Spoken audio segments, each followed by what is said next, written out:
আমার গতবারের বাংলাদেশ থেকে জাপান আসার যে প্লেন জার্নিটুকু ছিল সেটি আপনাদের সাথে সম্পূর্ণভাবে শেয়ার করব। আশা করি আপনারা এই ভিডিও থেকে কিছু গুরুত্বপূর্ণ ডিটেলস পাবেন। তো আমার ফ্লাইট ছিল হযরত শাহজালাল ইন্টারন্যাশনাল এয়ারপোর্ট থেকে। তো সেখানে যেতে অবভিয়াসলি বাংলাদেশে জ্যাম পড়েই, কিছু করার নেই। তো আমি মেইনলি থাই এয়ারলাইন্স দিয়ে বাংলাদেশে গিয়েছিলাম আর থাই এয়ারলাইন্স দিয়ে ব্যাক করেছি।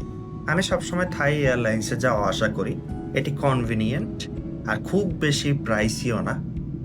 কিন্তু বাংলাদেশ বিমানেও আসা যাওয়া করা যায়, কিন্তু বাংলাদেশ বিমানের মতো মুড়ির টিনে আসা যাওয়া করে কিছু টাকা বাঁচানোর জন্য নিজের লাইফে রিস্ক নেওয়ার মতো বোকা আমি না।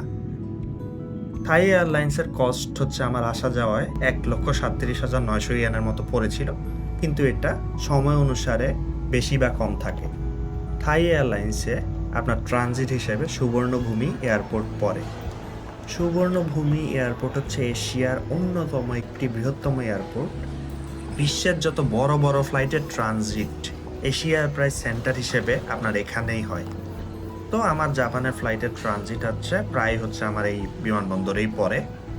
এই এয়ারপোর্টে আপনার থাই কালচার, থাই ফুড বা বিভিন্ন দেশের ইন্টারন্যাশনাল কালচারের বিভিন্ন ধরনের জিনিসপত্র আপনি নিতে পারবেন।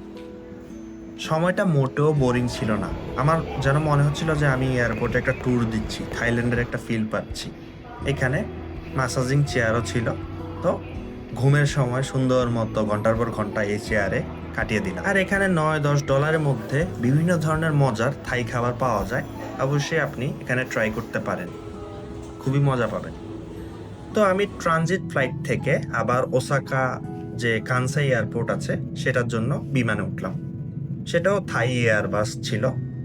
সেটা থেকে আপনি যে সিনগুলো উপর থেকে দেখতে পারবেন থাইল্যান্ডের বা জাপানের, এটা হচ্ছে মেইনলি জাপানের একটা ভিউ, জাপানের একটা ব্রিজ। মানে উপর থেকে দেখতে যে কি যে সুন্দর লাগে, মনে হবে নিজেকে আপনি নভোচারী, আপনি স্পেসে জার্নি করছেন। কিন্তু এই প্লেন যদি ক্র্যাশ করতো তাহলে আমার কি অবস্থা হতো সেটা চিন্তা করি মাঝে মাঝে। তো প্লেনের টিকিট কাটার সময় সব সময় চেষ্টা করবেন উইন্ডো সিট নিতে। আপনি যদি উইন্ডো সিট বাদে অন্য সিট নেন পুরো জার্নিটাতে বোর হয়ে যাবেন।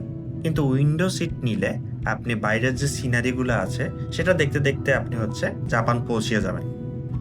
জাপানের প্রায় কাছাকাছি এসে পৌঁছানোর পরে উপর থেকে এই যে জাপানের সি এর উপরে কৃত্রিম আইল্যান্ডগুলো দেখা যাচ্ছে। এগুলি আসলে ইঞ্জিনিয়ারিং একটা মার্ভেল। এগুলি বানানোটা অনেক কষ্ট। তো এই যে কানসাই এয়ারপোর্ট আছে সেই এয়ারপোর্টটা আপনি উপর থেকে ভিউ পাচ্ছেন।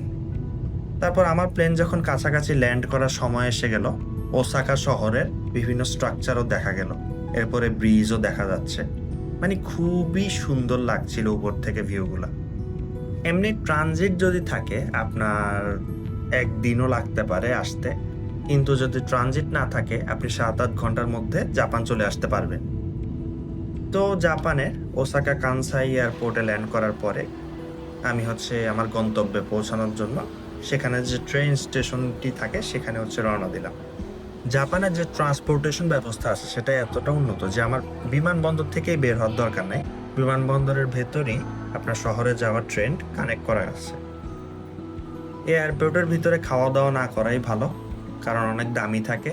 তো আপনি এখানে ট্রেন স্টেশনে গিয়ে শহরে গিয়ে একবারে খাওয়া দাওয়া করতে পারেন, হালকা পাতলা রেস্ট নিতে পারেন।